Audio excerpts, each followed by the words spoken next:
Alhamdulillah, alhamdulillahillazi an'ama alaina bil iman. Asyhadu an la ilaha illallah wa asyhadu anna Muhammadar Rasulullah.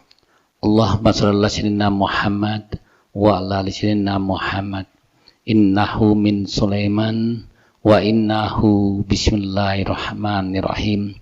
Assalamualaikum warahmatullahi wabarakatuh.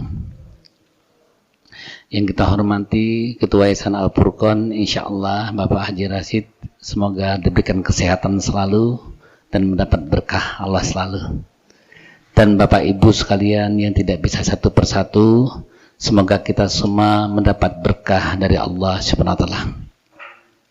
Bila untuk dapat keberkahan, kita sama-sama membacakan Ummul Kitab agar kiranya pengajian kita ini dibimbing oleh Allah Subhanahu wa taala, yang menyampaikan dibimbing dan juga yang mendengarkan dibimbing, dan pertanyaannya dan jawabannya dibimbing oleh Allah Subhanahu wa taala. Al-Fatihah. A'udzubillahi minasyaitonirrajim. Bismillahirrahmanirrahim. Alhamdulillahirabbil alamin, arrahmanirrahim, maliki yaumiddin. Iyyaka na'budu wa iyyaka nasta'in. Shiratal mustaqim, shiratal ladzina an'amta 'alaihim ghairil maghdubi 'alaihim waladdallin. Baik Bapak Ibu sekalian, adapun tema hari ini adalah bagaimana cara menjemput hidayah. Sebelum kita membahas mengenai hidayah, cara menjemputnya, kita harus tahu dulu apa itu hidayah dan apa itu hikmah. Sering kita di khotbah kita mendengarkan, semoga kita akan mendapatkan taufik dan hidayahnya. Apa itu taufik atau apa itu hidayah? Bapak Ibu sekalian, hikmah adalah suatu kebijaksanaan, pelaksanaan suatu kebijakan dari petunjuknya Allah Subhanahu wa taala.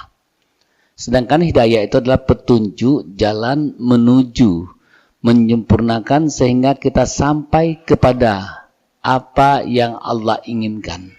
Apa yang Allah inginkan, yaitu kita akan mendapatkan kemenangan. Kita akan mendapatkan kemenangan. Itu adalah hidayah. Banyak orang mengatakan bahwasanya saya belum bisa ikut kajian, saya belum bisa sholat karena saya belum dapat hidayah. Karena saya belum dapat hidayah.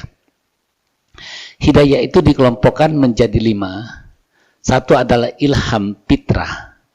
Fitrah kita, di mana fitrah kita, seperti contoh bayi kalau lapar dia menangis. Kalau lapar dia menangis. Kalau binatang lebah difitrahkan untuk membuat madu. Itu adalah fitrah. Hidayah fitrah. Yang kedua, hawasi, bahwasanya hidayah kita mendapatkan respon. Namanya hidayah hawasi itu mendapatkan respon. Contoh kalau kita ngantuk, kita tidur. Kalau kita sedih, kita menangis. Maka Allah katakan, aku yang membuat kamu menangis dan aku yang membuat kamu tertawa. Itu adalah semua hidayah juga. Dan juga terrespon tadi, kalau kita ngantuk, kita lapar, itu adalah hidayah petunjuk dari Allah. Yang kedua, ketiga adalah akal. Hidayah akal. Jadi manusia itu diberikan akal oleh Allah, diberikan petunjuk oleh Allah, bahwasanya ini yang benar, ini yang tidak benar. Terus yang keempat, hidayah agama. Apa itu hidayah agama? Allah memberikan sesuatu kepada kita yang lebih baik. Maka dikatakan bahwasanya yang lebih baik itu adalah versi Allah. Belum tentu apa yang kamu katakan baik itu adalah baik, yang katakan kamu buruk itu buruk, tapi yang terbaik adalah petunjuk ataupun keputusan dari Allah. Itu hidayah agama. Kita mau mengetahui isi-isi Al-Quran. Nah, dalam hidayah agama juga ada yang informasi, ada yang bisa melaksanakan. Maka banyak orang yang tahu kitab, tahu isi agama, tapi belum tentu mendapatkan taufiknya. Belum tentu dia mendapatkan taufiknya. Taufik itu adalah agama, taufik adalah pengetahuan agama di mana kehidupannya itu sesuai dengan petunjuk Allah. Itu namanya taufik. Maka terjadi agar mendapatkan hidayah dan taufiknya. Seperti orang khutbah, semoga kita semua mendapatkan hidayah dan taufik dari Allah Subhanahu wa taala. Jadi dia bergandengan. Belum tentu orang yang dapat hidayah agama ini bisa mendapatkan hidayah taufik. Karena bukti ada orang yang mengerti dengan Al-Quran, belum tentu dia bisa melaksanakan Al-Quran itu. Ada orang yang mengerti tentang infak, belum tentu dia mau berinfak. Ada orang yang ngerti tentang tahajud, belum tentu dia mau bertahajud. Maka dari itu, hidayah dan taufik itu dia harus menyatu, insya Allah. Bapak Ibu sekalian, sebelum kita menjelaskan itu, bahwa saya mendapatkan tadi, bahwasanya Allah memberikan hidayah itu kepada orang-orang yang dia kehendaki. Jadi yang dikehendaki Allah itu adalah siapa? Orang-orang yang banyak berbuat kebaikan. Orang-orang yang banyak berbuat kebaikan. Seperti apa orang yang baik itu? Orang yang baik itu orang yang beriman dan melakukan kebajikan. Nah, ciri-ciri orang yang baik, dia merasa berdosa dan merasa bersalah. Tapi kalau orang yang tidak pernah merasa berdosa, tidak pernah merasa bersalah, berarti dia bukan orang yang baik. Maka di Al-Quran dijelaskan, orang yang baik itu jika dia melakukan kejahatan, segera dia mengingat Allah. Nah, cara mendapatkannya, pertama kita bermohon ampun kepada Allah. Coba kita buka suratnya Al-Imran 133. A'udzubillahi minasyaitonirrajim. Surat Al-Imran ayatnya 133. Allah berfirman di sini, A'udzubillahi minasyaitonirrajim. Bismillahirrahmanirrahim. Wasari'u ila maghfiratim mir rabbikum wa jannati arduas samawati wal ardu iddat lil muttaqin. Allazina yunfikuna bisyarra'i wad-dharra wal kaziminal ghaiz wal afina 'anin nas wallahu yuhibbul muhsinin. Tolong dibaca. Quran surat Ali Imran ayat 133 dan 134 yang artinya, dan bersegeralah mencari ampunan dari Tuhanmu dan mendapatkan surga yang luasnya seluas langit dan bumi, yang disediakan bagi orang-orang yang bertakwa, yaitu orang-orang yang berimpak baik di waktu lapang maupun sempit, dan orang-orang yang menahan amarahnya dan memaafkan kesalahan orang lain, dan Allah mencintai orang yang berbuat kebaikan. Ya, satu lagi Bib.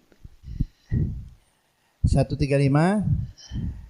Dan juga orang-orang yang apabila mengerjakan perbuatan keji atau menzalimi diri sendiri, segera mengingat Allah, lalu memohon ampunan atas dosa-dosanya. Dan siapa lagi yang dapat mengampuni dosa-dosa selain Allah? Dan mereka tidak meneruskan perbuatan dosa itu, sedang mereka mengetahui. Allah katakan, dan segeralah kamu mencari ampunan dari Tuhan kamu untuk mendapatkan surga seluas langit dan bumi yang kami siapkan bagi orang yang bertakwa. Coba kita lihat bertakwa itu, orang bertakwa itu ada 5 cirinya. 1, beriman kepada yang gaib, melaksanakan sholat, menginfakkan sebagai rezeki, percaya pada Al-Quran, dan percaya pada hari kiamat. Kalau ada 5 ini, dia akan mendapatkan hadiah ulaika ala hudam mir rabbihim wa ulaika humul muflihun. Dia akan mendapat petunjuk, dia akan menjadi orang yang beruntung. Petunjuk apa? Petunjuk agama Allah. Sehingga dia akan mendapatkan taufik dan hidayahnya.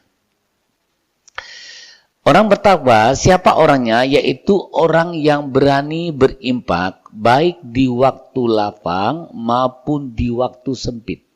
Kenapa kok ada infak di sini? Bukan berarti sholat ya? Kenapa bukan sholat di sini? Ya, karena di sini bahwasanya infak itu adalah suatu ujian kita untuk berani mengeluarkan harta kita untuk Allah. Kalau sholat kita kapan saja bisa, tanpa modal ya. Tanpa modal kita bisa sholat. Tapi infak ini yang kita cari, kita harus kasihkan dengan orang. Nah di situ Allah membuktikan bahwasanya orang yang berinfak itu, orang yang berani berjihad jalan Allah dengan harta dan jiwanya, Allah katakan itulah orang yang beriman sesungguhnya. Nah, kalau kita lihat di sini, kita hubungkan di suratnya 49 ayatnya 15. Nanti kita balik ke sini lagi ya. Nanti kita balik ke sini lagi. Kenapa tidak ada kata sholat di sini? Tapi dia justru kata infak ya. Kata infak. Coba 49 ayat 15, baca artinya saja. Quran surat 49 ayat 15 yang artinya, sesungguhnya orang-orang mukmin yang sebenarnya adalah mereka yang beriman kepada Allah dan Rasul-Nya. Kemudian mereka tidak ragu-ragu dan mereka berjihad dengan harta dan jiwanya di jalan Allah. Mereka itulah orang-orang yang benar. Ya, sesungguhnya orang-orang yang mukmin sebenarnya orang-orang yang beriman kepada Allah. Ya, beriman kepada Allah dan kepada Rasul-Nya, dan dia itu tidak ragu-ragu menjihadkan harta dan jiwanya. Harta dan jiwanya. Karena di sini kan bukan berarti tidak boleh sholat, tetap sholat. Karena orang beriman itu cirinya sholat dan sedekah. Sholat dan sedekah. Maka dari itu, kenapa orang yang mau meninggal itu minta diberi waktu agar bisa dia bersedekah? Kenapa orang yang sudah mati itu minta dikembalikan agar dia bisa bersedekah? Agar dia bisa bersedekah. Mengapa demikian? Karena sholat ini perhitungannya setelah nanti di akhir. Setelah kita akhir, diperhitungkan sholat kita. Tapi sedekah diperhitungkan dari sekarang. Dari sekarang. Jadi manusia itu pada saat dia menghadap Allah di akhir-akhir nanti, pertama-tama dilihat sholatnya. Dilihat sholatnya. Tapi sedekah, infak dan zakat dibalas oleh Allah dari kita sekarang sampai akhir nanti. Sampai akhir nanti. Masya Allah, luar biasa. Orang-orang yang menginfakkan hartanya baik di waktu lapang maupun waktu sempit. Satu. Ya, agar mendapatkan hidayah dan taufik. Yang kedua, orang-orang yang bisa menahan amarah. Menahan amarah. Ya.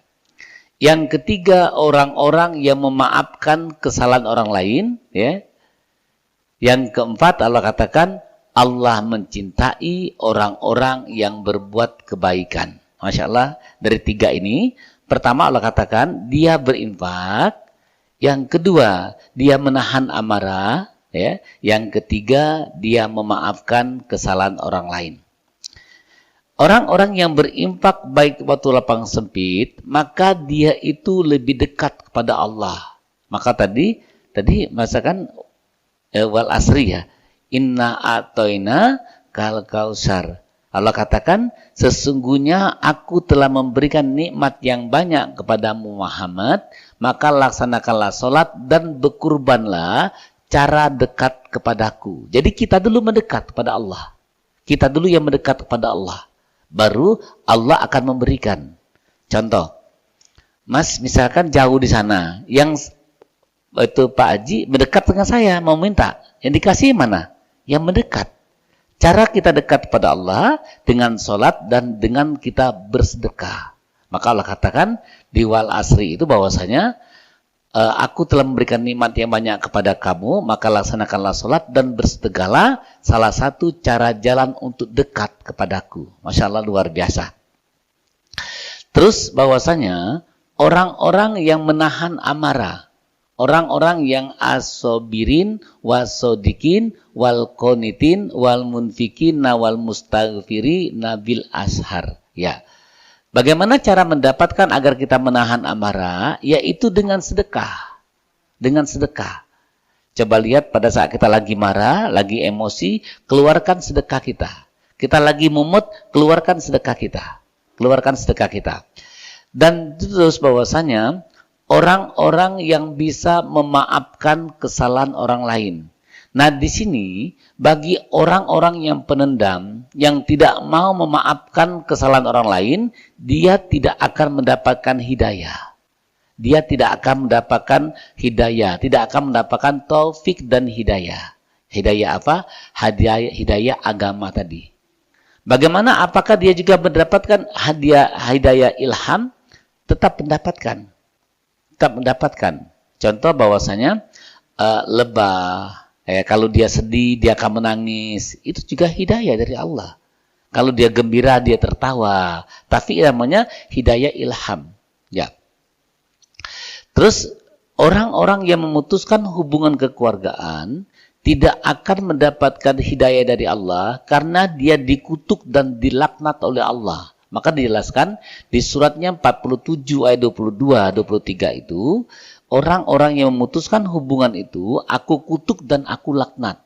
Maka dia tidak akan mendapatkan ilmu al-hikmah, tidak akan mendapatkan hidayah, tidak akan mendapatkan taufik dari Allah. Tidak akan mendapatkan taufik karena dia dikutuk dan dilaknat oleh Allah. Coba kita baca 47 ayat 22, 23.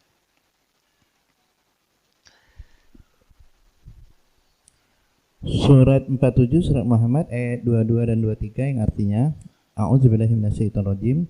Maka apakah sekiranya kamu berkuasa, kamu akan berbuat kerusakan di bumi dan memutuskan hubungan kekeluargaan? Mereka itulah orang-orang yang dikutuk Allah, lalu dibuat tuli pendengarannya dan dibutakan penglihatannya. Allah katakan, apakah kamu berkuasa di muka bumi ini sehingga kamu berani memutuskan hubungan kekeluargaan? Kalau kamu berani memutuskan hubungan kekeluargaan, kututup mata kamu, kutulikan telinga kamu. Maka orang yang ditulikan telinga ini, dia mendengar Al-Quran itu seperti jarak jauh. Mendengar orang ceramah seperti jarak jauh, mendengar orang khutbah seperti jarak jauh. Maka Allah jelaskan di surat 41 ayat 44. Dia itu mendengar Al-Quran seperti jarak yang jauh-jauh sekali. Nah, kira-kira orang jauh seperti itu dapat tidak hidayah? Tidak. Ya, coba kita baca jarak jauhnya surat 41 ayatnya 44.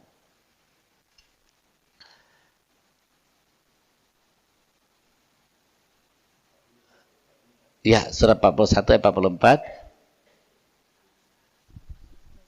Quran Fussilat surat 41 Ya. ayat 44 yang artinya A'udzubillahi minasyaitonirrajim. Dan sekiranya Al-Quran kami jadikan sebagai bacaan dalam bahasa selain bahasa Arab, niscaya mereka mengatakan, mengapa tidak dijelaskan ayat-ayatnya? Apakah patut Al-Quran dalam bahasa selain bahasa Arab dan Rasul orang Arab? Katakanlah, Al-Quran adalah petunjuk dan penyembuh bagi orang-orang yang beriman, dan orang-orang yang tidak beriman pada telinga mereka ada sumbatan. Dan Al-Quran itu merupakan kegelapan bagi mereka. Mereka itu seperti orang-orang yang dipanggil dari tempat yang sangat jauh. Nah, jadi ada sumbatan pengajian. Misalkan kita adakan pengajian. Para jemaah sekalian, Bapak Ibu sekalian, akan ada pengajian di Masjid Al-Furqon hari ini. Dia seperti dipanggil jarak jauh. Misalkan panggil Ustadz Habib, Ustadz, siapa ya? Karena ada sumbatan. Dan Allah menutup hatinya. Hati tertutup. Dan matanya tertutup. Ini bagi orang yang memutuskan hubungan kekeluargaan, orang yang bengis dengan familinya, dengan keluarganya, maka dia tidak akan mendapatkan hidayah itu. Tidak akan mendapat hidayah itu, tertutup telinganya itu seperti dipanggil jarak jauh. Masya Allah, luar biasa. Maka dia tidak akan mendapatkan hidayah itu. Nah, pertanyaannya, tadi bahwasanya dengan bertobat, apakah orang yang berdosa besar, penzina, penjudi, pemabuk, apakah akan dapat hidayah agama? Dapat. Semua orang sudah Allah beri hidayah.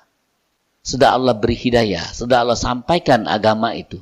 Contoh, siapa yang lawan Nabi Musa? Firaun. Firaun itu Allah beri hidayah. Allah utus Nabi Musa dan saudaranya siapa? Harun. Musa, Harun, temui Firaun. Sampaikan kebenaran ini. Tapi Firaun menolak. Hidayah itu. Jadi kita semua Allah berikan hidayah itu. Bukan berarti Allah tidak beri. Walaupun kita bejat pun, kita ahli judi, ahli zina, ahli narkoba, Allah berikan hidayah. Bagaimana cara Allah memberikan hidayah itu? Pertama lewat wahyu. Allah memberikan lewat wahyu. Yang kedua belakang tabir. Allah memberikannya lewat belakang tabir dengan kita. Belakang tabir seperti apa? Allah akan menyampaikan mengutus seseorang itu untuk menyampaikan kepada kita. Itu namanya belakang tabir. Lewat wahyu, ya, lewat wahyu, ini kita lewat wahyu kita mendengarkan wahyu-wahyu Allah. Lewat belakang tabir, yaitu Allah memberikan utusannya. Coba kita buka surat 26 ya, 26 ayat 51. 42 ayat 51. Suratnya 42 Asyura ayatnya 51. Surat 42 ayatnya 51. Surat 42 ayat 51 yang artinya A'udzubillahi minasyaitonirrajim. Dan tidaklah patut bagi seorang manusia bahwa Allah akan berbicara kepadanya kecuali dengan perantaraan wahyu atau dari belakang tabir atau dengan mengutus utusan atau malaikat lalu diwahyukan kepadanya dengan izinnya dan apa yang dia kehendaki. Sungguh dia maha tinggi, maha bijaksana. Allah tidak pernah berbicara langsung kepada kita. Pernah tidak Allah ketok rumah kita, Assalamualaikum, Ustadz Habib, sholatlah? Tidak pernah. Ustadz Habib, sedekahlah? Tidak pernah. Nanti Allah akan mengutus seseorang. Ya, mengutus seseorang, misalnya Ustadz Hairil, bilang sama Ustadz Habib, kita bersedekah, mau bangun masjid. Itu utusan Allah. Itu ada utusan Allah. Ya, Allah tidak pernah menegur langsung pada kita, kecuali lewat wahyu dan belakang tabir. Wahyu yang langsung didapatkan oleh siapa? Hanya Nabi kita, Nabi Muhammad SAW, kalau Al-Qurannya. Nabi Muhammad SAW kepada orang langsung, yaitu terdapat Nabi Musa, dia mendapatkan wahyu langsung. Ya, bahkan Nabi Muhammad hanya berapa wahyu yang langsung, yang lainnya lewat malaikat Jibril, lewat belakang tabir juga. Nah, kita orang yang biasa pasti dapat wahyu itu, yaitu nasihat itu di belakang tabir. Mana belakang tabir? Allah memberikan utusan-utusan kepadanya. Nah, kita teruskan. Apakah orang yang banyak dosa, ya, orang yang penjudi, dia akan dapat hidayah? Bisa. Bisa dapat hidayah. Bagaimana caranya dia mendapatkan hidayah itu? Coba kita buka surat 39 ayat 53. Surat 39 ayatnya 53.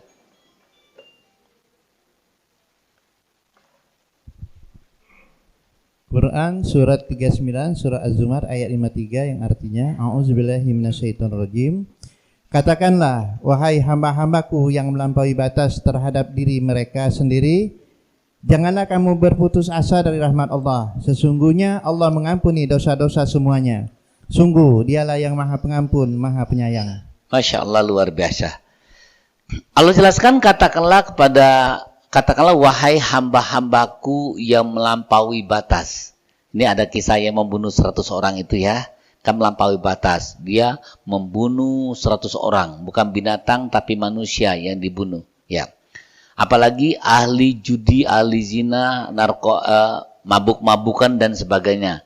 Adalah melampaui batas. Wahai hamba-hambaku yang melampaui batas terhadap diri mereka sendiri, janganlah kamu putus asa dari rahmat Allah.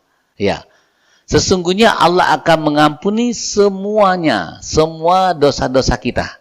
Nah, di sini juga dalil bahwasanya ada orang yang mengatakan nanti kalau kita mati masuk neraka dulu, baru masuk surga. Ya, di sini Allah katakan kalau kamu bertobat akan kuampuni semuanya, semuanya. Maka kamu akan menjadi orang bertakwa. Nah, kalau yang tadi mengatakan kalau kita dimasuk neraka dulu, itu hubungannya di surat Maryam ayat 71-72 ya. Tidak ada di antara kamu melainkan semua menuju neraka. Tapi Allah menyelamatkan orang-orang yang bertakwa dan membiarkan orang-orang yang kafir itu berlutut di neraka itu. Jadi kadang-kadang orang membaca satu ayat tapi tidak baca ayat berikutnya. Tidak baca ayat berikutnya. Kalau dia hanya membaca 1970 bahwasanya kamu menuju neraka. Tapi 71-nya itu bahwasanya Allah katakan Allah akan menyelamatkan orang-orang yang bertakwa dan membiarkan orang-orang yang kafir berlutut di neraka itu. Masya Allah, luar biasa. Nah, di sini bahwasanya orang-orang yang bertakwa itu 1971. Kita baca ya. Dan tidak ada seorang pun di antara kamu yang tidak mendatanginya neraka. Hal itu bagi Tuhan kamu adalah suatu ketentuan yang telah ditetapkan. Nanti kita mendatangi neraka. Kemudian kami menyelamatkan orang-orang yang bertakwa dan membiarkan orang zolim itu berada di dalam neraka, mereka berlutut di neraka itu. Nah, kadang-kadang orang membaca Maryam 71 menganggap bahwasanya semua masuk neraka. Semua masuk neraka. Pertanyaannya, bagaimana dengan kejahatan kita? Kejahatan kita Allah hapus. Allah hapus, maka dijelaskan di surah Al-Furqan, kejahatan kamu kuganti dengan kebaikan kamu itu. Masya Allah, luar biasa. Coba kita lihat. Semakin dia banyak dosa, begitu dia bertobat, dia cepat naik. Maaf ya, mohon ampun, maaf bukan rahasia umum, almarhum Ustadz Oji, ya, cepat dia melambung, ya, karena dia benar-benar bertobat. Dosanya selama ini Allah ganti dengan kebaikan. Dosanya satu gunung, Allah anggap jadikannya suatu kebaikan. Masya Allah, luar biasa. Maka orang-orang berdosa itu begitu dia bertobat, dia langsung growing. Langsung growing. Maka Allah katakan, Allah akan menghapus semua dosa-dosa itu. Nah, bagaimana lagi mau disiksa? Dosanya sudah dihapuskan oleh Allah. Ya, dosanya sudah dihapuskan oleh Allah. Insya Allah kita mengerti, kita tidak akan menyampaikan bahwa masuk neraka dulu. Takut orang, takut ya. Kita masuk neraka dulu, takut maksudnya. Saya takut masuk neraka dulu gitu. Dengernya aja takut. Tapi kita nanti menuju neraka. Menuju neraka. Pada prinsipnya Allah itu tidak mau masukkan kita neraka. Maka Allah katakan, semua kebaikan itu dari aku. Semua kejahatan dari kamu. Kamu jahat pun tetap kuberikan hidayah itu. Tetap kuutus orang yang menasihati kamu. Contoh tadi, almarhum Ustadz Uji. Mungkin ada yang menasihatinya, itu utusan Allah. Begitu dia menerima nasihat ini, berarti dia mendapatkan taufik daripada hidayah ini. Karena ada orang yang mendapat hidayah, tadi kita jelaskan, tapi tidak dapat taufik. Ya, dia tahu orang bertakwa tuh ini begini, tahu semua isi Al-Quran itu, sambungannya tahu, tapi dia tidak dapat taufiknya. Maka dari itu kita sangat butuh taufik dan hidayahnya. Masya Allah, luar biasa. Terus bagaimana cara menjemput hidayah? Yaitu dengan iman kita. Dengan iman kita. Nah, maka Allah jelaskan, coba kita bahas di suratnya 10 ayatnya 9. Suratnya 10 ayatnya 9.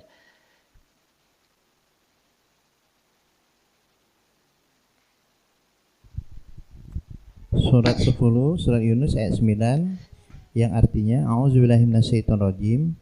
Sesungguhnya orang-orang yang beriman dan mengerjakan kebajikan niscaya diberi petunjuk oleh Tuhan karena keimanannya.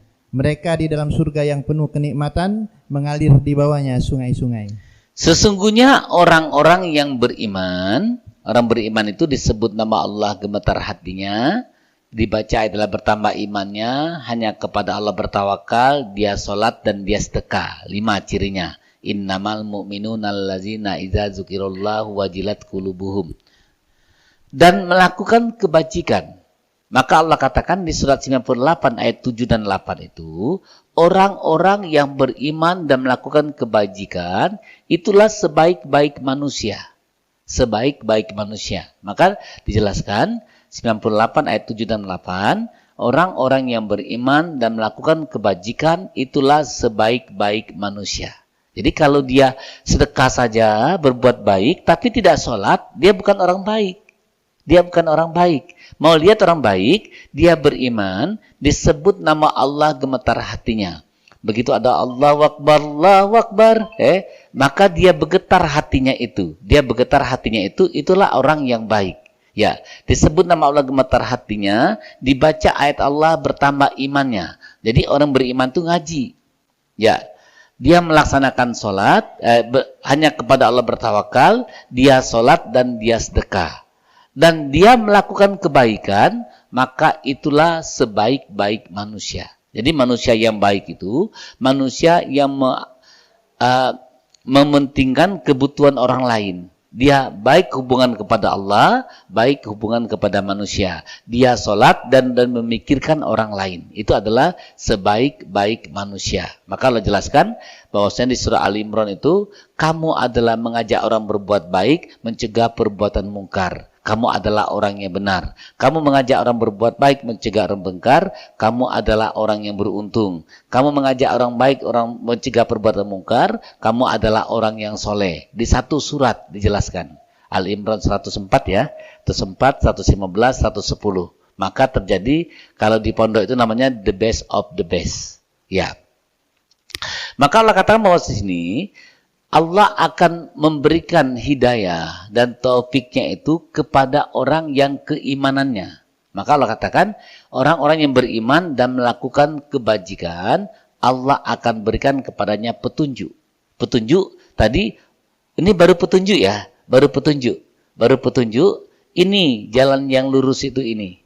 Seperti ini, pengajian hari Ahad jam 8, ada pengajian yang menyampaikan minggu pertama, minggu kedua, minggu ketiga, Ustadz bla bla bla. Itu petunjuk.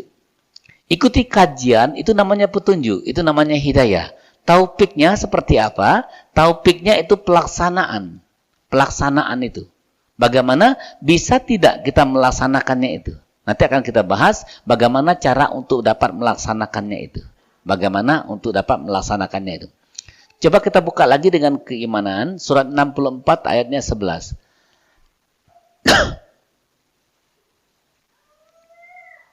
Surat 64 ayatnya 11.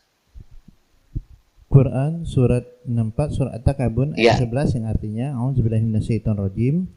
Tidak ada suatu musibah yang menimpa seseorang kecuali dengan izin Allah, dan barang siapa beriman kepada Allah, niscaya Allah akan memberi petunjuk kepada hatinya. Dan Allah Maha mengetahui segala sesuatu. Ya. Allah katakan tidak ada suatu musibah yang menimpa seseorang kecuali seizin Allah. Dan barang siapa yang beriman kepada Allah, niscaya dia akan memberikan petunjuk kepada Allah. Coba kita lihat orang yang mendapat petunjuk dari Allah pada saat istrinya meninggal, anaknya meninggal, gitu ya. Dia ikhlas. Dia ikhlas, ya. Ustadz dia menangis, boleh saja dia menangis. Karena dia sedih berpisah saja. Dia rindu dengan kebaikan-kebaikannya saja. Ya. Tapi bagi orang yang tidak akan mendapat petunjuk, pada saat ditinggalkan suami atau anaknya, menjerit dan merintih. Menjerit dan merintih. Tapi begitu dapat petunjuk, dia tahu bahwasanya musibah kematian pun tidak ada seorang pun dia kematian itu, dan Allah menahan jiwa seseorang pada saat dia tidur, menahan jiwa seseorang pada saat dia mati. Berarti kematian itu sudah ditahan oleh Allah, maka dia akan ikhlas. Dan Allah katakan bahwasanya barang siapa yang beriman kepada Allah, dia akan memberikan petunjuk di hatinya. Akan memberikan petunjuk di hatinya. Jadi kembali ke hati ya. Jadi topik dan hidayah itu adalah dia di hati.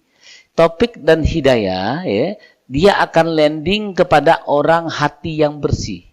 Ya. Tapi kalau petunjuk saja, bisa saja siapa yang mendapatkan? Bisa saja paham. Coba kita lihat. Ada orang yang tahu dengan Al-Qur'an. Dia siapa yang pura-pura dulu yang sekarang kuburnya busuk sekali itu? Ada di kisah juga, dia memahami Al-Quran, dia berdakwah Al-Quran, berdakwah Islam, tapi sebenarnya dia ingin menghancurkan Islam dulu kan. Sekarang masih ada kan kuburannya busuk, lupa saya namanya itu. Ya, dia dapat hidayah, tapi taufiknya dia hidayah yang busuk. Maka sekarang bahwasanya kuburannya masih busuk sekarang. Di tempat kuburan masih busuk. Di kisah yang zaman dulu ya, zaman dulu. Jadi kembali kepada keimanan seseorang. Jadi Allah memberikan hidayah itu orang-orang yang yakin kepada Allah. Yakin kepada Allah seperti apa? Orang-orang yang beribadah itu ikhlas kepada Allah. Maka Allah jelaskan di 2231, beribadahlah dengan ikhlas kepada Allah. Jangan kamu mempersekutukannya dalam bentuk apapun.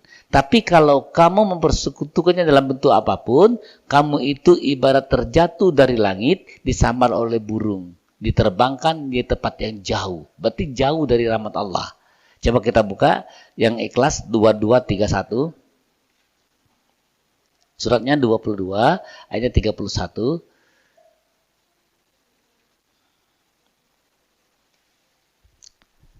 Surat 22 surat Al-Hajj ayat 31 yang artinya a'udzubillahi minasyaitonirrajim. Beribadalah dengan ikhlas kepada Allah tanpa menyekutukannya. Barang siapa menyekutukan Allah, maka seakan-akan dia jatuh dari langit lalu disambar oleh burung atau diterbangkan angin ke tempat yang jauh. Ya.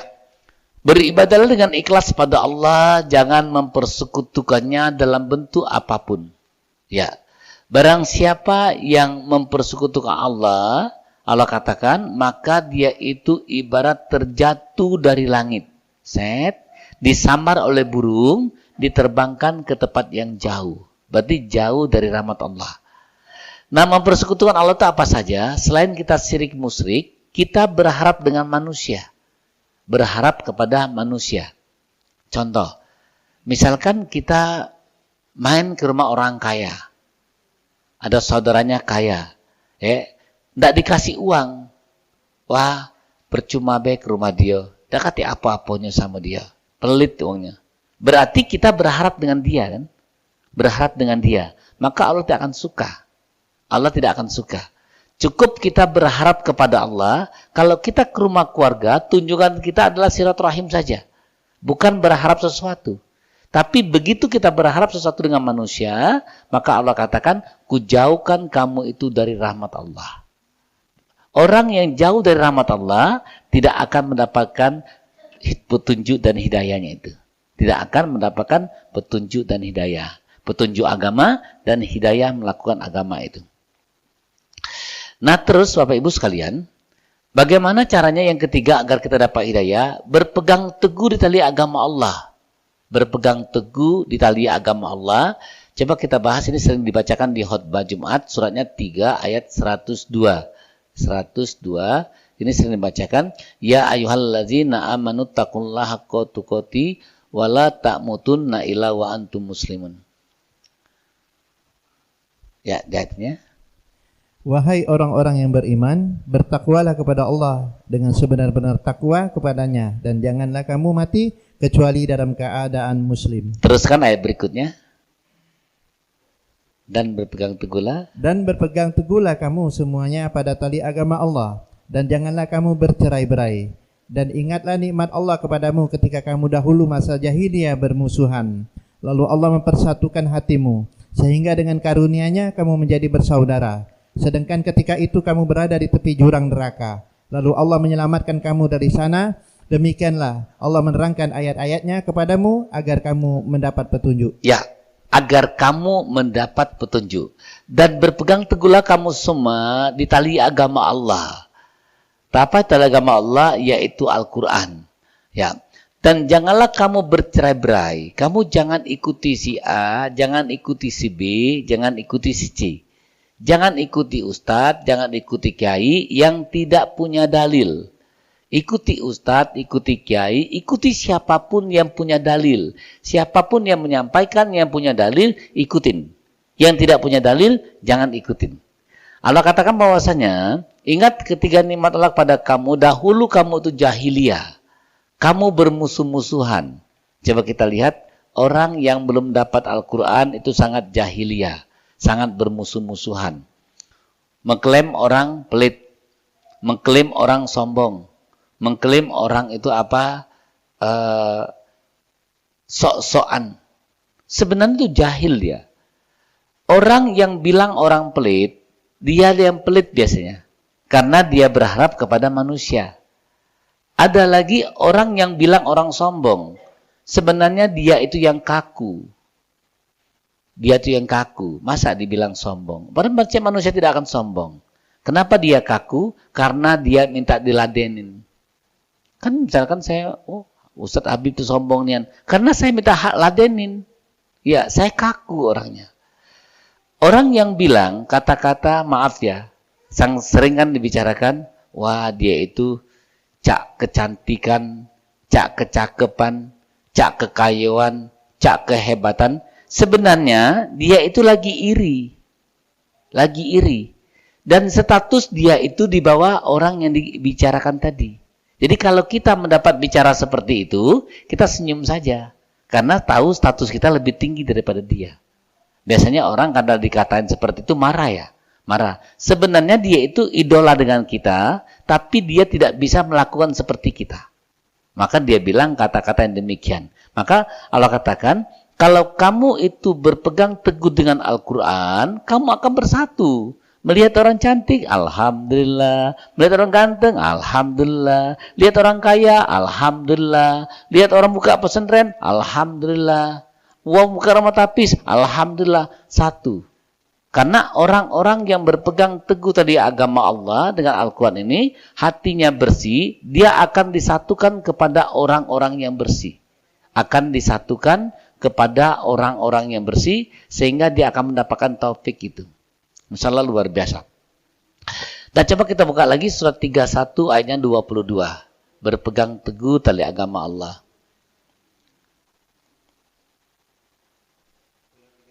Ayat 22. Quran surat Luqman surat 31 ayat 22 yang artinya A'udzubillahi minasyaitonirrajim. Dan barang siapa berserah diri kepada Allah sedang dia orang yang berbuat kebaikan, maka sesungguhnya dia telah berpegang kepada buhul tali yang kokoh. Hanya kepada Allah kesudahan segala urusan. Barang siapa yang berserah diri kepada Allah sedangkan dia itu berbuat kebaikan, maka dijelaskan surat 98 ayat 7 itu, orang-orang yang beriman dan berbuat kebaikan itulah sebaik-baik makhluk. Di surat 97 atau 78 itu sejahat-jahat makhluk itu orang-orang yang kafir ya berikutnya ya. Itu orang yang kafir. Maka di sini Allah katakan barang siapa yang berserah diri kepada Allah. Ya. Siapa yang berserah diri kepada Allah? Kita kembali ke surat 8 tadi. Innamal mu'minuna allazina iza dzukirullah wajilat qulubuhum. Disebut nama Allah gemetar hatinya dan dibaca ayat berta imannya, hanya kepada Allah dia bertawakal. Hanya kepada Allah dia bertawakal dan dia orangnya faskuruni askurkum waskuruli wala takfurun. Ingatlah kamu kepadaku, aku akan ingat kepadamu. Maka di surah Ali Imran itu menjelaskan orang-orang yang berbaring sambil duduk selalu mengingat ciptaan Allah. Selalu mengingat ciptaan Allah. Ini orang-orang yang berserah diri kepada Allah. Sedangkan mereka itu berbuat kebaikan. Nah, orang-orang yang berbuat kebaikan adalah orang yang ahli bersyukur. Ahli bersyukur. Karena bersyukur itu ada 3 kategori, secara spiritual, secara emosional, dan secara sosial. Secara spiritual, orang-orang yang berbuat kebaikan yang selalu mengingat Allah, yang menyerahkan dirinya kepada Allah. Secara emosional, orang-orang yang menjunjung tinggi ajaran nabinya, Nabi Muhammad SAW. Secara sosial, yaitu orang-orang yang memberikan hartanya kepada orang tua, kerabat, anak yatim, orang miskin, dan fisabilillah. Ingat, fisabilillah itu termasuk marbot masjid ya. Jangan sampai marbot masjid cuma dianggap malaikat gitu. Kalau lagi sudah makan doren, maaf Pak Marbot tadi saya terlambat sholat, sudah makan doren. Nah, ciumlah. Dikasih ciumnya weh. Seharusnya dikasih dorennya ya. Kasih dorennya. Nah, ciumlah. Sudah makan cempedak, ciumlah. Nah, itu. Kalau tetangganya masak pindang, ya, marbot masjidnya cuma dikasih aroma pindangnya saja. Maka ada anjuran tuh kalau yang mendengar mencium aroma masakan kita bagikan kepada dia. Ya, kita bagikan sama dia. Ini termasuk fisabilillah. Jangan sampai kita sholat di masjid itu, tapi dengan marbotnya tidak pernah kita kenal, tidak pernah kita menyayangin. Termasuk nanti kalau berdakwah di mana masjid, cari marbotnya. Kalau kita dakwah itu, siapa yang marbotnya? Kita harus kenal sama marbotnya. Ya, kenal sama marbotnya. Ya, kita bagikan juga rezeki kita pada dia. Maka Allah katakan, kamu itu berpegang teguh di buhul Allah yang sangat kukuh, dan kamu adalah orang-orang yang bersyukur. Masya Allah, luar biasa. Dan hanya kepada Allah, kamu kembalikan semua urusan itu. Jadi kita, kalau ada permasalahan apapun, cukup kembalikan kepada Allah. Tidak perlu kita mikir dulu, serahkan pada Allah. Maka Allah katakan, mintalah kepadaku dengan salat dan sabar. Masya Allah, luar biasa. Terus Bapak Ibu sekalian, yang keempat, bagaimana agar kita mendapatkan petunjuk dan hidayah dan taufik dan hidayah tadi ya. Yaitu dengan ilmu. Dengan ilmu. Tanpa ilmu orang itu tidak akan mendapatkan hidayah. Maka dari itu kita butuh bermajelis. Maka Allah katakan, kalau kamu bermajelis, Allah akan memberikan ilmu kepada kamu. Allah akan memberikan ilmu kepada kamu. Contoh, ada orang, dia misalkan khutbah, karena tidak tahu ilmunya, ya, maka dia tidak akan bisa khutbah yang sebenarnya. Pada saat kapan dia memberi jeda, dan juga pada saat khutbah, kadang-kadang maaf ya, yang khutbah sendiri, dia lewat kota infaknya. Dia lewat kota infaknya. Padahal dia mengajak orang berbuat baik, menyampaikan kebaikan, tapi dia tidak berbuat kebaikan itu tadi. Ya, pas lewat, pas ustadznya lewat. Ya, karena tidak punya ilmunya. Tidak punya ilmunya. Kalau dia punya ilmunya, dia cari kota infak itu. Mana kota infaknya? Mana kota infaknya? Pun dia terlewat, dia titip di sebelah. Walaupun Rp1.000. Ini tidak. Kadang-kadang yang khutbah tidak infak. Padahal di infak itu tidak ada kata-kata ya. Yang khutbah gratis infak. Tidak ada. Untuk semua itu. Untuk semua. Kadang-kadang yang khutbahnya lewat. Karena tidak punya ilmunya. Tidak punya ilmunya. Maka khutbahnya tidak punya power. Tidak punya power. Karena tidak ada dorongan sedekah tadi. Tidak punya dorongan tadi. Maka dari itu kita butuh ilmu hidayah itu. Coba kita buka surat 58 ayatnya 11.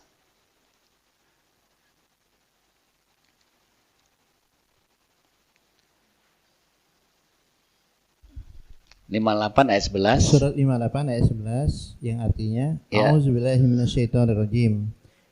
Wahai orang-orang yang beriman, apabila dikatakan kepadamu, berilah kelapangan di dalam majelis-majelis, maka lapangkanlah. Niscaya Allah akan memberikan kelapangan untukmu. Dan apabila dikatakan berdirilah kamu, maka berdirilah. Niscaya Allah akan mengangkat derajat orang-orang yang beriman di antara kamu dan orang-orang yang diberi ilmu beberapa derajat. Dan Allah Maha mengetahui terhadap apa yang kamu kerjakan. Masya Allah, luar biasa. Allah jelaskan bahwasanya kalau tanpa majlis kamu tidak akan bisa berilmu. Tidak akan bisa berilmu. Ini mohon maaf, banyak sekali klaim-klaim yang kemarin kita ceritakan. Ada ustadz dari suatu grup datang pada tugasnya untuk berceramah, tapi imam saja berfoto. Berfoto saja. Karena dia tidak punya ilmunya. Ya, tidak punya ilmunya. Tapi Allah katakan, siapapun yang bermajelis, Allah akan berikan ilmunya. Allah berikan ilmunya.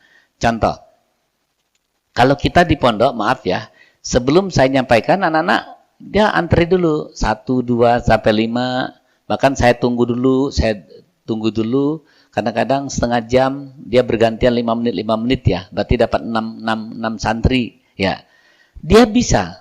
Walaupun cuma kelas 1 SMP, dia sudah bisa menyampaikan. Karena apa? Sering bermajelis. Sering bermajelis. Ya. Wahai orang beriman, apabila katakan kepada kamu, berilah kelapangan dalam majelis itu. Berikan kelapangan. Hari ini kita pagi ini bermajelis di sini.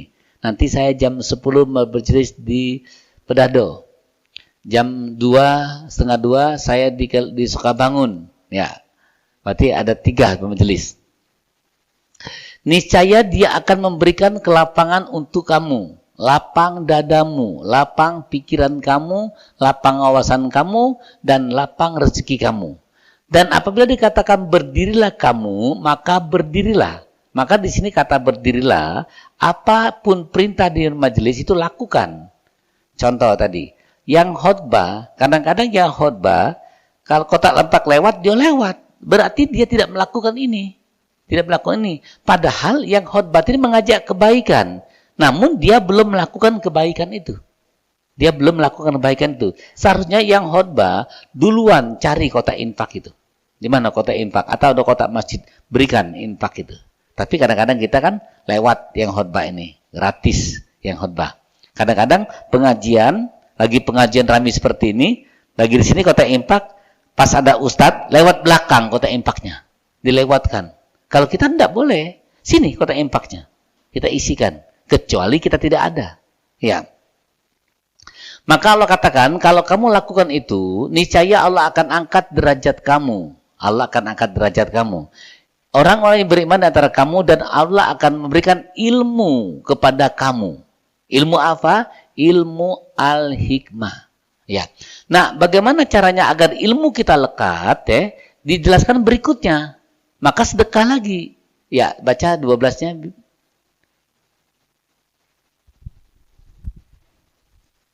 58 ayat 12. Wahai orang-orang yang beriman, apabila kamu mengadakan pembicaraan khusus dengan Rasul, hendaklah kamu mengeluarkan sedekah kepada orang miskin sebelum melakukan pembicaraan itu.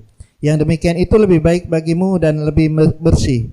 Tetapi jika kamu tidak memperoleh yang akan disedekahkan, maka sungguh Allah Maha Pengampun, Maha Penyayang. Nah, Allah katakan, wahai orang beriman, apabila kamu mengadakan pembicaraan khusus dengan Rasul, Rasul sudah meninggal, yaitu penerusnya, itu kita ngaji, maka hendaklah kamu tuh melakukan sedekah kepada orang miskin.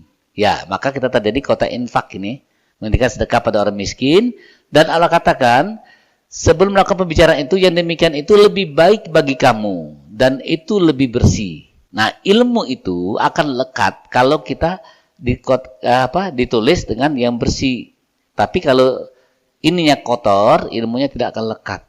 Ilmunya tidak akan lekat. Maka kita terjadi ada kota infak. Sebelum kita mengaji itu ada kota infak.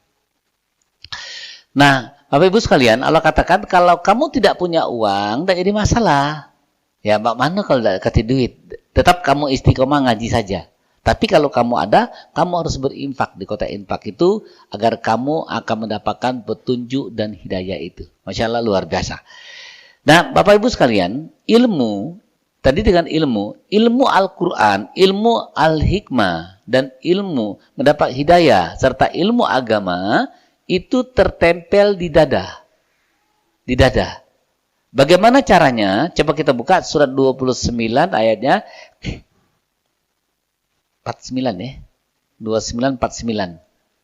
2949.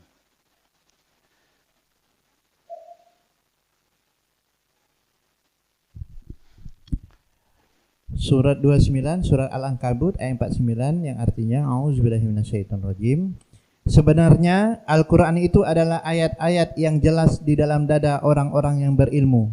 Hanya orang-orang yang zalim yang mengingkari ayat-ayat kami. Sebenarnya Al-Quran itu adalah ayat-ayat yang jelas dalam dada orang-orang yang berilmu. Hanya orang yang zalim yang mengingkari ayat-ayat kami. Jadi Al-Quran itu tertempel di dada orang-orang yang berilmu. Ya. Tapi hanya orang yang zalim yang mengingkarinya. Nah, bagaimana caranya berilmu tadi dengan bermajelis? Maka terjadi kalau kita baca Al-Quran, baca inna atau inna, sudah lama tidak kita baca, sudah 5 tahun, 20 tahun tidak kita baca, begitu kita baca keluar sendiri. Inna atau inna kal kausar fasolli li rabbika wanhar. Ini di dada dia. Ya, tapi kalau kita nyanyi itu di otak. Ya, coba kita nyanyi. Bila Israel datang memanggil jasa terpuji, ini di otak. Tapi Al-Quran tadi, Ara'aitalladzi yukadzibu biddin. Walaupun kita pikiran kemana, kita sholat ya. Kadang sholat itu ada terpikir, kita kan diganggu oleh setan. Allahu Akbar, teringat tadi ada martabak har yang belum dimakan tadi. Ya, ada martabak har belum dimakan di buku tadi, teringat terbayang-bayang ya. Tapi ini tetap keluar. Tetap keluar. Ya, tetap keluar. Ya, tetap keluar ke etal tadi. Karena apa? Di dada. Itu di dada. Bukan di otak dia. Dia di dada. Maka Al-Quran itu tertempel di dada orang-orang yang beriman dan berilmu. Ada kejadian orang yang lagi di USG, tidak bisa bicara tidak bisa respon, tapi mulutnya keluar. Bismillahirrahmanirrahim. Dia keluar alif lam mim zalikal kitabul la raiba fi, keluar. Karena apa? Dokter bingung. Padahal otaknya enggak, ini lagi ngeheng. Kenapa keluar ini? Karena di dada dia. Dia di dada orang-orang yang beriman dan berilmu. Masya Allah, luar biasa. Maka Bapak Ibu sekalian, Allah katakan orang-orang berilmu itu seperti apa? Coba kita lihat dulu ya, surat 3 ayat 18. Surat 3 ayat 18. Surah Al-Imran ayatnya 18.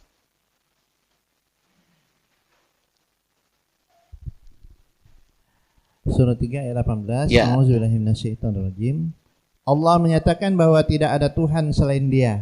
Demikian pula para malaikat dan orang-orang berilmu yang menegakkan keadilan. Tidak ada Tuhan selain Dia yang Maha Perkasa, Maha Bijaksana. Ya. Allah katakan bahwasanya Allah menyatakan bahwasanya tidak ada Tuhan selain Dia, ya. Demikianlah para malaikat dan orang-orang berilmu menegakkan keadilan. Tidak ada Tuhan selain Dia, Dia yang Maha Bijaksana. Coba kita lihat. Hakim yang berilmu tidak berani dia untuk disogok. Ya, tidak berani. Saya tuh punya mamang. Mamang itu dia hakim apa? Tipikor. Tapi alhamdulillah rumahnya tinggal di RSS. Ya. Mang. Apa, Mang? Masih tinggal di sini. Kalau mamang ini nak berduit, lamo. Ada orang dari sini mau nyogok dia. Dia bilang, mamang di Surabaya 10 tahun. Kalau nak berduit lah dari Surabaya tadi berduit. Ya. Tapi takut. Gaji aku cukuplah dengan gaji aku. Ya, cukup dengan gaji aku. Nah, coba kalau misalkan dia tidak punya ilmu agama, ini terima semua. Maka jadi maaf ya, hakim kayo, apalagi pengacara kayo, apalagi penuntutnya kayo gitu ya. Karena dia tidak punya ilmu, dia berani disogok. Ada lagi jadi pejabat yang tidak punya ilmu agama, dia berani. Tapi kalau punya ilmu agama, kita pernah kan ada menteri termiskin di Indonesia. Itu karena dia berilmu, takut biarkan aku miskin. Ya. Karena dia berilmu. Coba kalau tidak punya ilmu, terus makin jadi. Akhirnya apa? Selesai dimasukkan ke penjara. Jadi semua fakta nyata. Nanti maaf ya. Nanti mengatakan, oh Sinas zolim. Bukan zolim, dia sendiri. Maka orang yang berilmu, dia berani menegakkan kebenaran.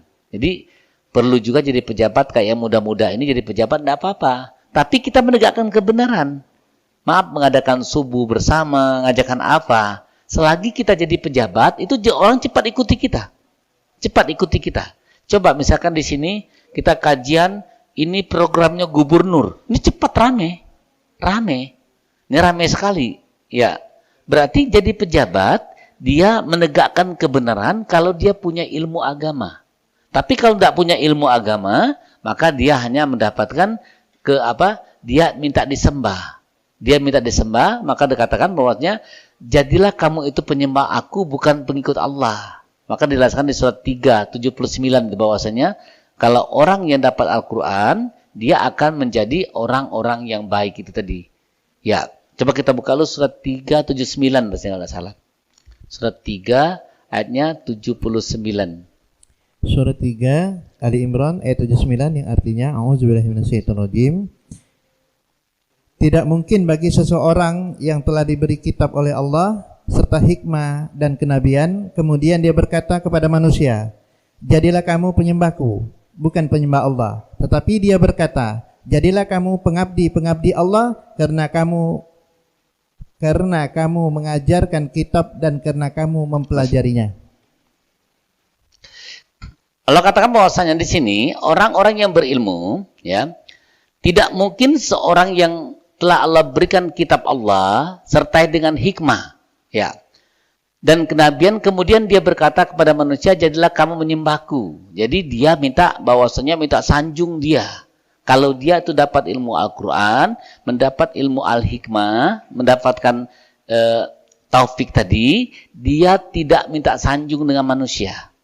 Ini kadang-kadang minta sanjung, minta jemput, minta antar, syaratnya ini, banyak syarat nih. Kalau pengajian banyak syarat ini, ya. Menyembahku, dan dia berkata, jadilah kamu pengabdi Allah karena kamu mengerjakan Al-Quran dan kamu mengajarkannya. Jadi orang yang berilmu Al-Quran, dia tidak takut memberikan ilmu. Ada lagi orang yang berdakwah, misalkan Habib berdakwah, ya dakwah terlambat, diisi orang lain, marah ustadznya, kenapa diisi? Kenapa diisi? Mau nyaingin saya? Nah berarti dia bukan orang berdapat ilmu Al-Quran. Atau dia bahwasanya, kalau orang berdakwah, misalkan ini jadwal saya, misalkan minggu ke-1. Oh maaf, saya tidak ada, libur. Jangan diganti orang lain. Nah itu bahaya. Seharusnya kalau kita tidak bisa, gantilah orang lain. Maka dari itu, kita menggunakan manajemen seperti manajemen Nabi. Apa manajemen Nabi itu? Tidak ada Nabi di sana, tapi visi misinya jalan. Visi misinya jalan. Seperti kita, saya tidak ada di pabrik, tapi Al-Quran Habib menyampaikan. Saya tidak ada di SMP Al-Furqan, ya, tapi Ustadz Hairil yang menyampaikan. Ya, itu namanya kita menggunakan manajemen Nabi. Ya, ini ilmunya, ini rumusnya, ini modulnya, ini caranya. Sampaikan.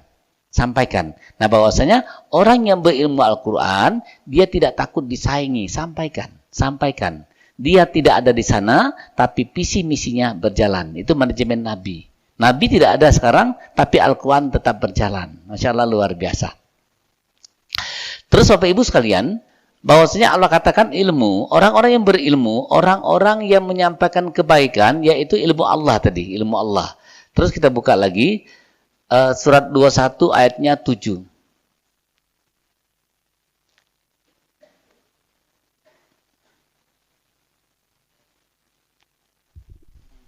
Quran Surah Al-Anbiya ayat 7 yang artinya A'udzubillahi minasyaitonirrajim.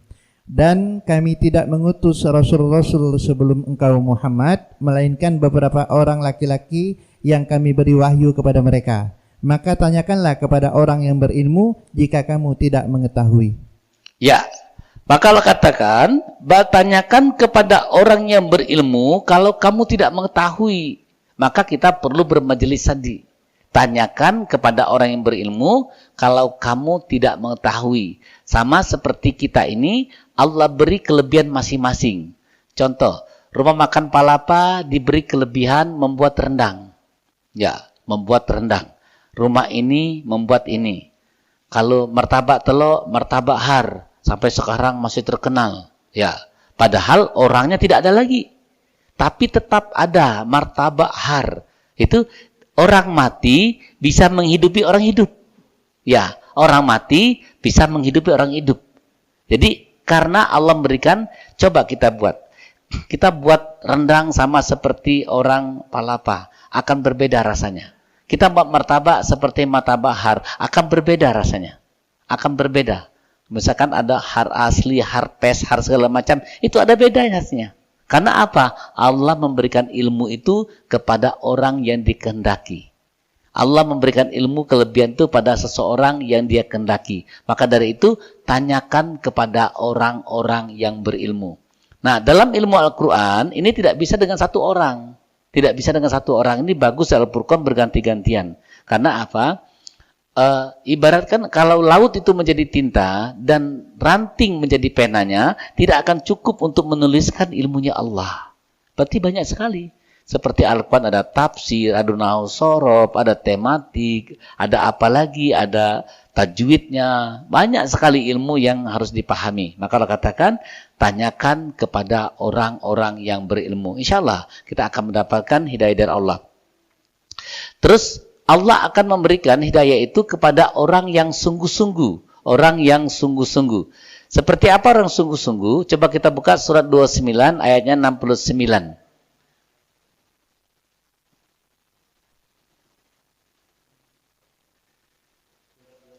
Ayat 69.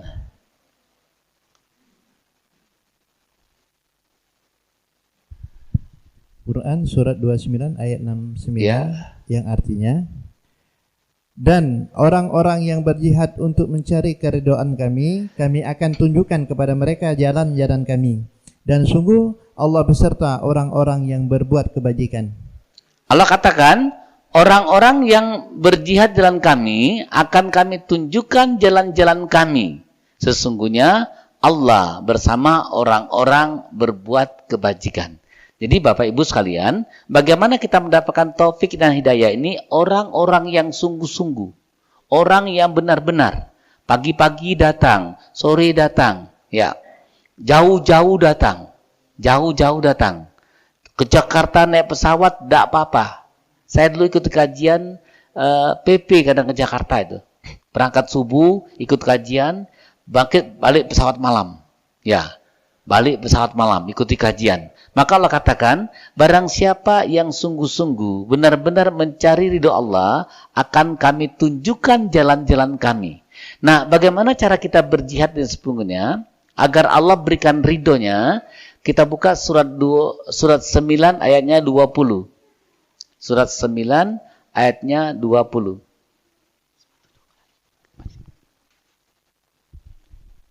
Surat At-Taubah, surat 9 ayat 20 yang artinya, orang-orang yang beriman dan berhijrah serta berjihad di jalan Allah dengan harta dan jiwa mereka adalah lebih tinggi derajatnya di sisi Allah. Mereka itulah orang-orang yang memperoleh kemenangan. Allah katakan bahwasanya orang-orang yang berjihad di jalan Allah dengan harta dan jiwanya. Kalau kamu berjihad di jalan Allah dengan harta dan jiwa kamu, pertama Allah katakan Allah akan memberikan suatu kemenangan buat kamu itu. Apa kemenangan tadi? Yaitu hidayah dan taufik. Hidayah tadi ilmu menuju kemenangannya Allah. Ya, kamu akan mendapat hidayah. Dan Allah katakan, kamu akan mendapatkan derajat yang tinggi. Derajat yang tinggi. Berbeda, coba kita lihat, kemenangan derajat seorang itu berbeda. Ya, seperti, maaf ya, Ustadz Abdul Somad. Ya, kalau nanya kok ganteng, gantenglah Ustadz Hairil. Ya, ganteng Hairil ya Pak, ganteng Ustadz Hairil ya. Ilmunya mungkin bisa dikejar. Tetapi mengapa dia melambung? Karena Ustadz Abdul Somad dia berjihad dengan harta dan jiwanya ke dusun-dusun. Ada duit, minta sama mamanya, ada duit dapat dia ini untuk ongkos dia berjihad ke dusun-dusun, ke hutan-hutan. Ke hutan Pekanbaru sana. Ya. Nah, begitu dia berjihad dengan harta dan jiwanya, namanya di hutan, apa katanya? Alhamdulillah kadang sana berdakwah di hutan sana dikasih wong peti, kasih wong jengkol. Ya semampunya orang hutan. Di hutan. Ya, kadang kan kami membawakan mereka makan gitu ya. Berarti dengan harta dan jiwa. Nah, maka dari itu Abdul Somad derajatnya tinggi, growing. Karena dia sudah menekan di bawah. Ya, kalau boleh dilihat ya, mau penampilan, mau ilmu, mungkin masih banyak yang lain. Alhamdulillah, seperti Ustadz Agus, Ustadz Iskandar itu teman saya di S3 itu, temannya Abdul Somad waktu dia di Mesir ya, di Mesir. Biasa baik Ustadznya. Belajar seperti kami biasa saja. Tapi kami kagum setelah dia tahu dia viral. Luar biasa. Padahal ya seperti biasa, seperti mahasiswa biasa, nyeleneh dan sebagainya seperti itu. Tapi Masya Allah luar biasa. Masya Allah ternyata Abdul Somad dia berjihad dengan harta dan jiwanya ke belakang, ke bawah. Tekan ke bawah, nanti Allah lambungkan ke atas. Allah lambungkan ke atas. Nah kalau kita menekan ke bawah, nanti Allah lambungkan di atas. Sama seperti kita, mohon maaf, banyak juga dokter, LC dan sebagainya, dia tidak punya jadwal. Dia menjadi Ustadz Simatupang.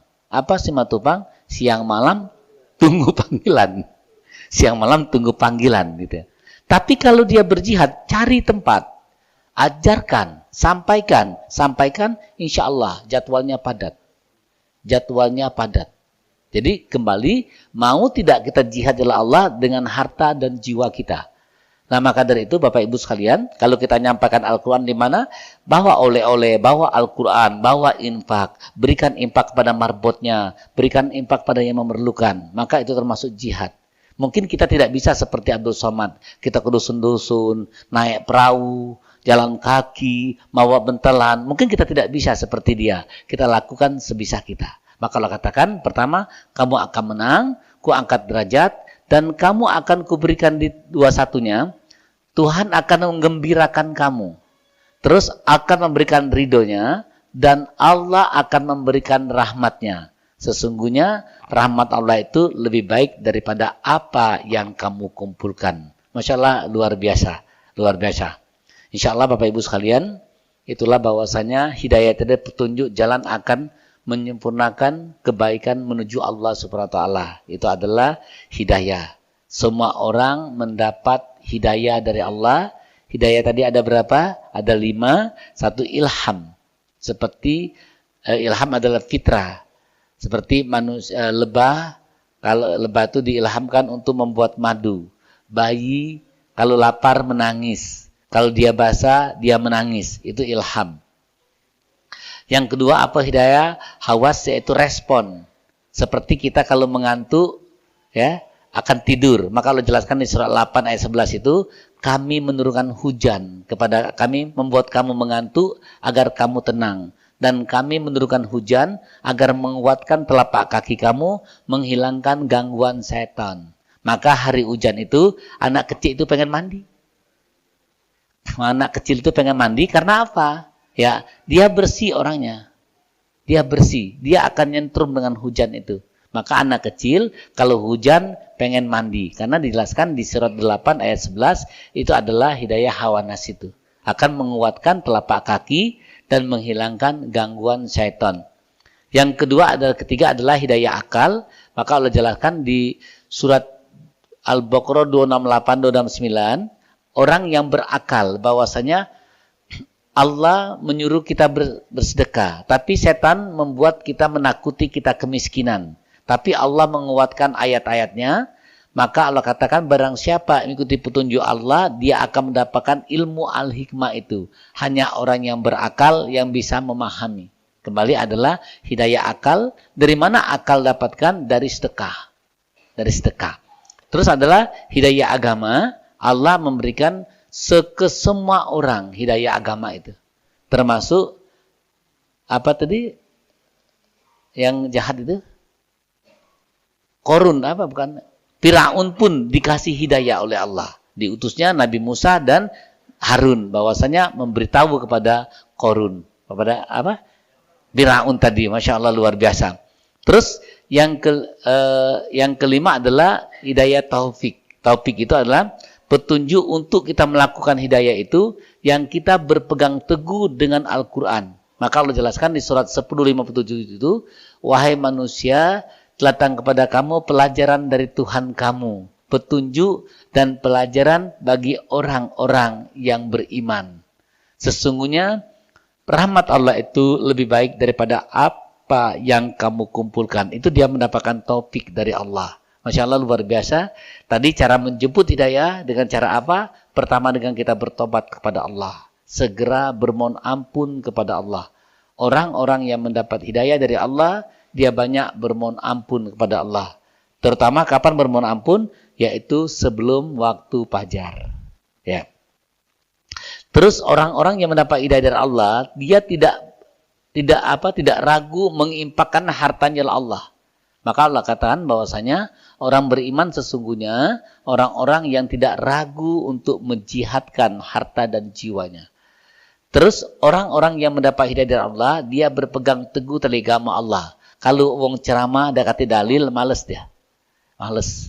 Ada ceramah yang ketawa-tawa ngakak-ngakak, males dia. Dia maunya yang pakai dalil. Karena dia sudah tahu ini ada dalil, ini tidak punya dalil. Ya. Terus hidayah dapatkan dengan ilmu. Semakin tinggi hidayah kita, semakin tinggi kita ingin belajar. Sekarang ini enak banget ya, belajar lewat YouTube gampang. Ya, lewat apa lagi? Daring gampang. Lewat Zoom gampang. Maka dia punya magnet untuk belajar. Sama seperti ini, kita belajar, kita kajian, ini adalah hidayah dari Allah.